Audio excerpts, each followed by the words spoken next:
Welcome back, Sankofa scholars, parents, students, staff, MOTEP kids, other kids trying to learn, whoever's out here. We on day 4 of our central tendency. We went in our last thing. I've been really proud of y'all. There's been so many submissions. Let's keep it up and let's get to what we need to do. So, module 2 topic, we're talking box and whisker, right? Another way of displaying tendencies. A lot of businesses use box and whisker. Box and whisker is going to teach us about our minimum, our maximum, and our quartiles, right? So when you go to business, they always have meetings. They'll say, at the end of Q1, what were our numbers? At the end of Q2, at the end of Q3, right? So they take the year and they kind of split it into 4 chunks of 25%, right? Q1, 1 quarter, Q2, 2 quarters, Q3, 3 quarters, right? So if I'm looking Q1, that's 25% of my year. Q2, 50% of my year. Q3, 75%. If I go to the max, which you could also say Q4, right? That's 100% of my data. So let's get into it, right? The first thing you do when you do a box and whisker, you want to count the numbers in the data set. So I'm looking 1, 2, 3, 4, 5, 6, 7.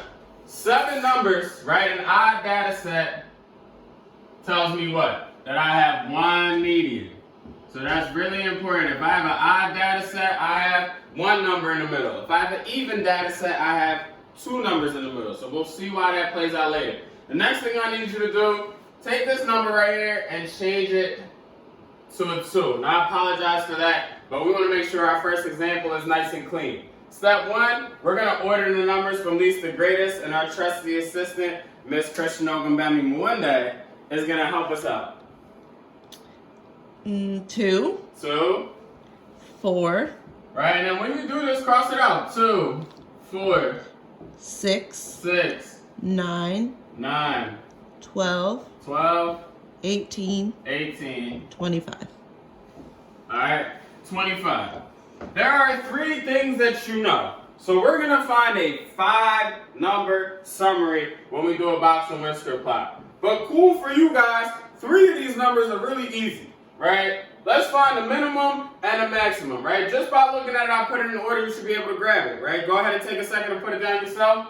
The minimum is 2, right? My smallest number. The maximum is 25. After I do that, I'm off to finding the median, right? We know how to do that from our lesson 1, part 1. I'm going to cross out, cross out, cross out, right? And I have 1 median, so I want to box or circle my median. All right, so my median is 9. Now, here's where you need to take some time and make sure you understand this process, right? I want to find Q1. I want to find the number that represents 25% of the data. The median is dead in the middle. So I know this is my 50% of my data. We can also label the median Q2. You'll see that sometimes. So if I want to find Q1, I go to the median and I want to find the left side of the median. So if I'm right here, right, my median's 9, I'll cover 9 up and I'll come right in here and I'll cross out, and my Q1, right, is 4. So Q1, median, and then it will follow that I will go to the other side to find my Q3. Much apologies. So now I cover up 9 again, and I cross out, circle, right? That's my median of the right side. This represents 75% of my data. This is my Q3, 18. All right, so you found your 5-number summary. The next thing you need to do is make your box and whisker. So once you find your 5-number summary, you need to put it on a number line so we can then draw the box and whisker. So I'm going to go slow so you really understand this concept and how to do this.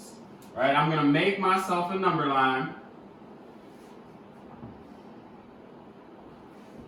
And you can go up by what you want. So you're going from 2 to 25. You could make this number line go up by 1. You can make it go up by 2. For sake of time, I'm going to make it go up by 5. So I'm going to say 0, 5, 10, 15, 20, 25. All right. The min and the max are going to get dots. So I'm going to make those my endpoints. I'm going to find 2. 2's a little bit closer to 0, but not all the way near 0. So 2's going to be like right there, right? 25 is right on one of my numbers. So all right, represented the min and the max. Q1, the median, and Q3 represent my box. So I'm going to find them. Q1 is 4. I'm going to draw the nice, pretty straight line. This looks like 4. All right, straight up and down vertical line. Going to the median is 9. 9 is right next to 10. So I'm going to make sure I label it well. And then 18 is Q3. So a little bit away from 20, but close to it is 18. So now I have represented 1, 2, 3, 4, 5 numbers, my 5-number summary. The last part to this is to connect your box. And then connect your whiskers, right? And you'll see now you have created a box and whisker plot with your 5-number summary. All right, so we're back and we're looking at example 2. Example 2, we're still looking at an odd data set. So remember what we said in example 1, an odd data set will give you 1 median. But this is going to be a little bit different, so let's look at it. All right, 9 numbers in a data set. Miss Openbaby Monday, can you read them off? 14. Yep. 28. 28. 35. 44. Yep. 50. 50. 75. 75. 80. 80. 83. 83. 96. 96. All right, so, right, if I cross out, I'm going to end up with 1 number in the middle, right? You can cross them, find 1, but I wanted to leave this one clean for a little to show you something. So now, finding our 3 numbers that we're good at, right? Minimum, 14. Maximum, 96. Median, 50. And this is a little tricky, so slow down and take your time, right? We don't want to go too fast. You want to make sure you get it right. I have 1 median. I'll cover it up. Q1 is the median of the left side. But look, I have 4 numbers now, so what's going to happen when I go take this median, right?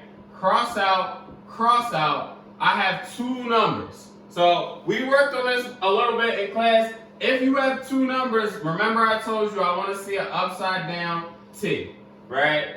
Then you're going to add the 2 numbers up. So 28 plus 35 is 63. And when I divide 63 by 2, I'm going to put my Q1 right here so it makes it easy for you. 31.5. All right, and then I go to the other side. So I want to say cross out. 2 numbers left, right? Add it up, 80 plus 83, 163. 163 divided by 2, 81.5. All right, and then I can put my numbers in. Q1, 31.5. Q3, 81.5. Now I have to go from 14 to 96. Like I said, you could go by 1 if you want, but I am a little bit of a lazy mathematician, right? More like an efficient mathematician. Let's not use the word lazy. But we will draw the number line, right? Same as before, and then you can keep practicing this skill. I'll be available later if you need to call me. We'll draw the number line. I want to go up by 10, right? That makes sense. I'm basically going from 10 to 100.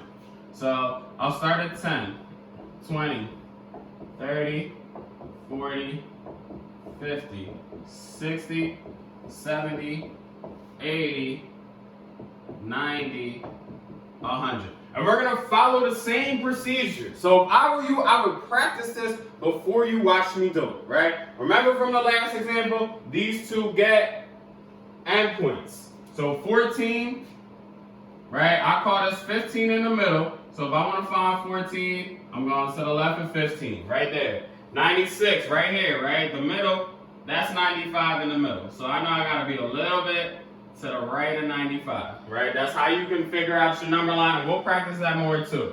So now, my median is 50. Get a nice line at 50. My Q1 is 31.5, a little bit here, right? Next to 30, a little bit off of it to the right. 81.5, same positioning, near 80. And then connect your box. Connect your box, right? And add your whisker. And as we go through the week, we will learn to interpret these, right? But our lesson for today is to just make it. So that's it. You have your 5-number summary, you have your endpoints, you have your Q1, your median, your Q3. You got your box and whisker. We're all on to the even ones.